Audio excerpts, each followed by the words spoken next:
Hello anime lovers, स्वागत है आपका एनिमे एक्सपर्ट चैनल पर। और आज हम देखने जा रहे हैं साकामोटो डेज के एपिसोड नंबर 4 को। और इसके पिछले एपिसोड की लिंक आपको डिस्क्रिप्शन में मिल जाएगी। तो चलिए जानते हैं इसकी आगे की कहानी को बिना किसी देरी के। तो अब तक हमने देखा शिन तात्सु को हरा देता है और इसके बाद हम और दो हिटमैन बोल्ड और ओबीगुरु को देखते हैं। ये दोनों ही साकामोटो को मारने आए थे और ओबीगुरु कहती है कि यहाँ तो बहुत भीड़ है और जल्दी काम निपटा के घर चलते हैं। और अब बोल्ड उस पे जोर से चिल्लाता है कि तुम चींटियों के ऊपर पैर रखने वाली थी। बोल्ड का नियम है कि वो सिर्फ अपने टारगेट की जान लेता है। बोल्ड का चिल्लाना ओबीगुरु को पसंद नहीं है, लेकिन मन ही मन उसे वह बहुत हॉट लगता है। और दूसरी तरफ हम लू को देखते हैं जो कि शिन की आंख में आई ड्रॉप डाल रही थी। ये असल में जहर का एंटीडोट था जो कि तात्सु के पास ही रखा था। और साकामोटो अब उससे पूछता है कि तुम किसके लिए काम करते हो, जिसपे तात्सु बोलता है कि अगर मैं बता दूं तो तुम मुझे जाने दोगे क्या। लू अब तात्सु का जहर वाला नाइफ उसी के अंदर घुसा देती है और बोलती है कि अगर तुम्हें ये एंटीडोट चाहिए तो फटाफट बोलना शुरू कर दो।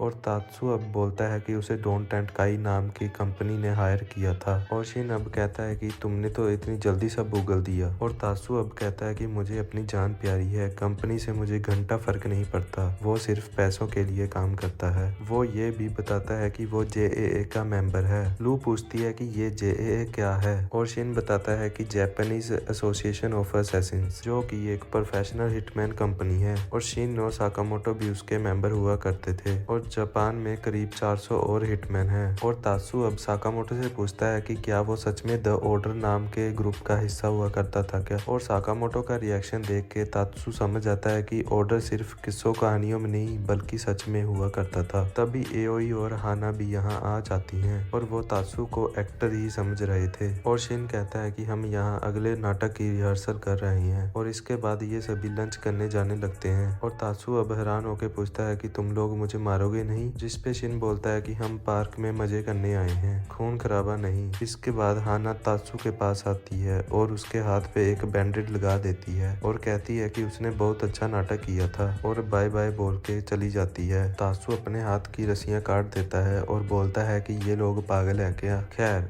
उसे अब इन्हें मारने का मन नहीं था। रोलर कोस्टर पर अब एक और राइड लेके वो अपने घर चला जाएगा। खाना खाते समय शिन बताता है कि उसे एंटीडोट की वजह से चक्कर आ रहे हैं और अब वो पूरा दिन किसी का भी माइंड नहीं पढ़ पाएगा। लू अब साकामोटो को कहती है कि हमें घर चलना चाहिए। और तभी एओई यहाँ आ जाती है और बोलती है कि आज आप तीनों अजीब बिहेव कर रहे हैं। और बोलती है कि आप कुछ छुपा तो नहीं रही, जिससे सुन के तीनों डर जाते हैं। और इधर बाथरूम में तात्सु को बोल्ड और ओबीगुरु मिल जाते हैं और ओबीगुरु उसे पकड़ के उसके ऊपर बैठ जाती है, जिसपे बोल्ड चिल्ला के उसे कहता है कि तुम एक अच्छी लड़की हो, ऐसे टांगे फैलाकर मत बैठो। वो तात्सु को बताते हैं कि वो भी यहाँ साकामोटो को मारने आए हैं। ओबीगुरु ने लेजेंड साकामोटो का सिर्फ नाम ही सुना था और वो उससे मिलने के लिए बहुत एक्साइटेड थी। और साकामोटो के नाम से बोल्ड के मुंह पे लगे स्कार में खुजली होने लगती है। और ओबीगुरु बोलती है कि क्या उसे ये स्कार साकामोटो ने दिया था क्या। और बोल्ड बोलता है कि नहीं, ये तो मैं गिर गया था उसका है। ये लोग भले ही मजाकिया लग रहे थे पर तात्सु जानता है कि ये लोग कितने खतरनाक हैं, क्योंकि 2 साल पहले बाल्कन इंसिडेंट में ये दोनों ने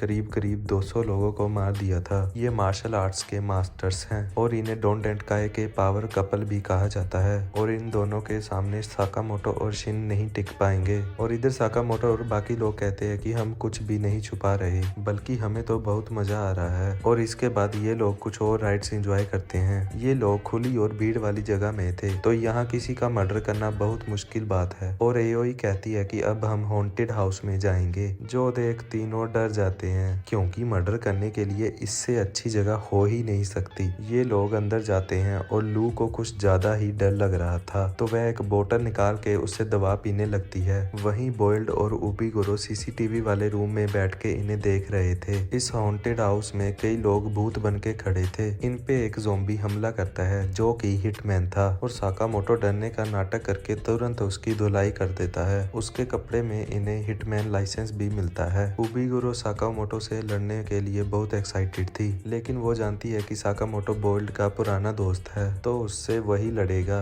बोल्ड अब एक बोतल गटक जाता है और बोलता है कि वो मेरा दोस्त नहीं है। और इसके बाद कहानी फ्लैशबैक में जाती है, जहां हम जेसीसी का असैसिन ट्रेनिंग स्कूल देखते हैं, जहां पहली बार बार बोइल्ड साकामोटो से मिला था जब वो 15 साल का था और साकामोटो 14 साल का। बोइल्ड ने सुना था कि साकामोटो बहुत स्ट्रॉन्ग है, इसलिए वो उसे मिलने चला आया और दोनों इसके बाद दोस्त बन गए और साथ में टाइम स्पेंड करने लगे। और वैलेंटाइन वाले दिन बोइल्ड साकामोटो से कहता है कि हम जैसे सिग्मा लोगों को वैलेंटाइन वाले दिन चॉकलेट्स नहीं मिलने वाली। लेकिन साकामोटो स्कूल की लड़कियों में बहुत पॉपुलर था और उसे लड़कियों से बहुत सारे गिफ्ट मिले थे और वहीं नागुमो को तो ठेला भर के लड़कियों से चॉकलेट्स मिली थी। और वह पूछता है कि ये तुम्हारे पीछे कौन है, जिसपे साकामोटो बोलता है कि पता नहीं। जो सुन बोइल्ड शौक रह जाता है, जिसपे साकामोटो बोलता है कि अगर तुम्हें चॉकलेट्स चाहिए हो तो इनमें से उठा लेना। बोइल्ड को लगा था कि वो और साकामोटो एक जैसे हैं, लेकिन साकामोटो सिग्मा मर्द था ही नहीं। और उबिगुरो को लगता है कि बोइल्ड अब इस काम के बहाने साकामोटो से पुराना हिसाब बराबर करना चाहता है, जिसपे बोइल्ड चिल्ला के मना करता है कि उसे कोई बदला नहीं लेना। जिसपे साकामोटो और शिन एक एक करके सभी हिटमैन्स को हराते जा रहे थे और लू बहुत ज्यादा डर रही थी। और शिन अब उसका मजाक उड़ाता है और बोलता है कि जरा हाना को देखो, वो किसी से भी डर नहीं रही। और लू अब फिर से बोतल निकाल के पीने लगती है। उस बोतल को सूंघने पर शिन को पता लगता है कि